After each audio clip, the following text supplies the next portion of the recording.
back wins the second one. What are you thinking? Like, wow, like is it one of these? Wow, I can't believe it, or? Well, at first you think that, but the kid, he is where he is right now because of the drive. I mean, he definitely wants it. You know, it's not like he's out there to just ride around for them 20, 25 laps and get whatever he wants. I mean, he is determined to succeed in it. I mean, he really wants to do the best. With Cody, I know a lot of things have been made about handicapping. What are your feelings on it? Now, I know I'm a fan. So a fan standpoint and a car owner standpoint are totally different. I enjoy watching Cody, Fred, Lance, and them guys come up through the pack. I know heat race, a lot's been made about the tracks and heat races. The tracks are too narrow, they're too fast. Feature time comes when you got all the big dogs starting 8th, 9th, 10th, 11th, 12th. There's nothing better to watch. Yeah. We really didn't have a lot of trouble with handicapping up until it started raining a lot this year. Once it started raining a lot, and then the tracks got lazy and didn't want to provide a track at heat races. If you're going to handicap, that's perfectly fine, but then give that opportunity for that driver to be able to go and pass in that heat race. We either have to wait till someone makes a mistake, or Cody has to go and make the move and take that opportunity. You either junk your equipment or you make it. Right. You're a hero or a zero.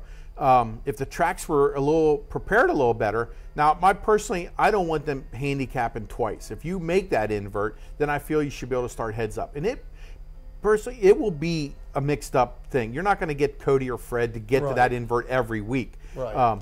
And it will be a mixed up thing for the future. But I really think if the track was prepared a little better and we had more passing, the handicap wouldn't be an issue. And it wasn't up until we started getting a lot of rain and they weren't running the tracks in properly. So that's what it is. They're just not running them in enough to. Is it that the teams want a drier track? Two groove. I mean, it's kind of hard at the beginning of the night. You're always one groove. I know, especially at Lincoln, it's always one groove, all butt at the bottom, running around freight train, and then as it widens up, the racing gets better. If you don't get them cars on that first lap, it's pretty much going to be that done, unless someone makes a mistake.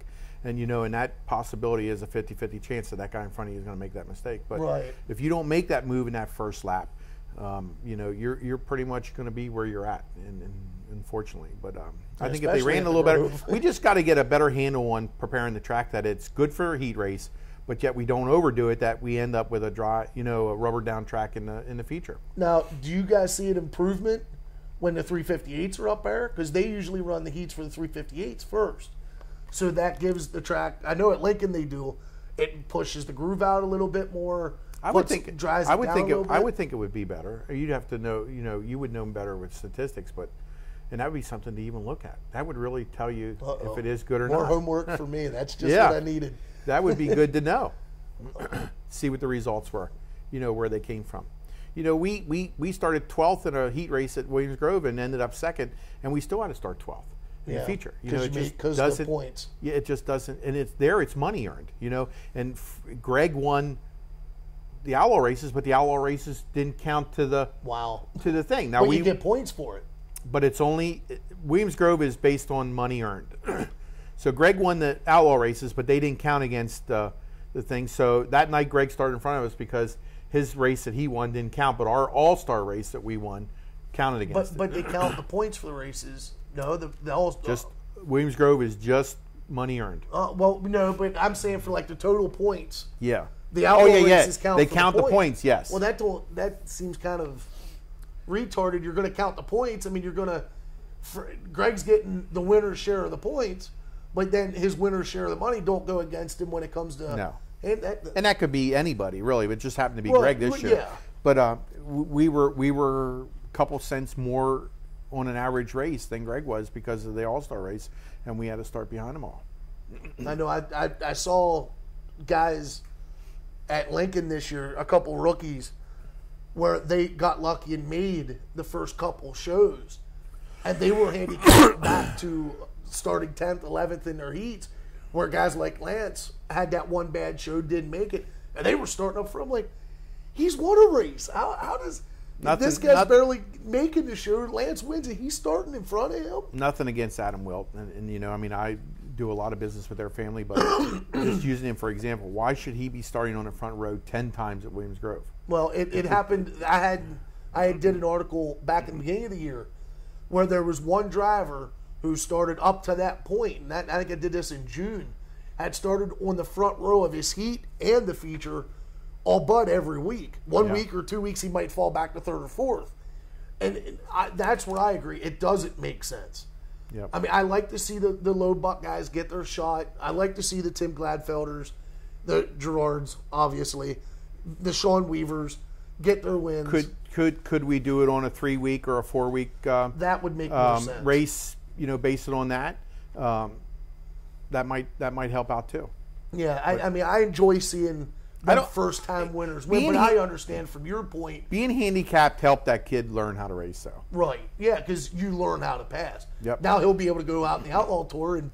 Especially Lincoln. Lincoln, he was so good at timing, you know, and making them good passes that handicapping helped him get to that point. Oh, all right, cool. Going back to Cody winning, he goes out in 08, wins Speed Week race support, which at that point was his biggest race. Then he turns around, comes National Open, and leads all the laps. Fred dogging him the entire race. They even had that red flag for fuel when I believe it was 10 laps to go, and Cody just pulled away from him. Being that young, coming from breaking your arm and having trouble at the track to winning the biggest race in a span of 3 years? Mm-hmm. What's that do to Cody? I mean, that's got to make you want to jump out of your skin at that point. That was phenomenal. You know, that just put a good exclamation mark on the end of a year of hard working and back to practicing and all the things that they tried to get Cody in that car where it needed to be. People in the stands don't really realize what it takes from Sunday to Sunday to get a car on that track every week, and what it takes to put it in that position, you know, every week to be in that position. I'm not talking about money, just the hard work at the shop and how communication between the driver and the crew chief and what they do to change it and make it better. You know, with Cody and Lee was smart from doing this for years, but Cody was new, and he learned a lot from not being able to have to tell Lee what he wanted to do. You know, He tried what Lee had to do.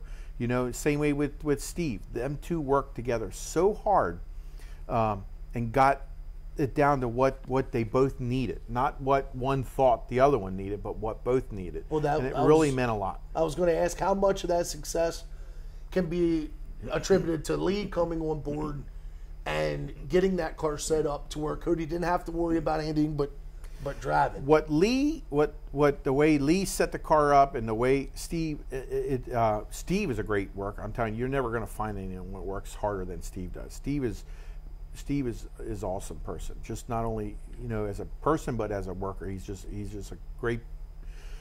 He was great for Cody, great for me. You know, he's done everything I've ever asked him to do. But they have worked to make that car so that Cody feels comfortable.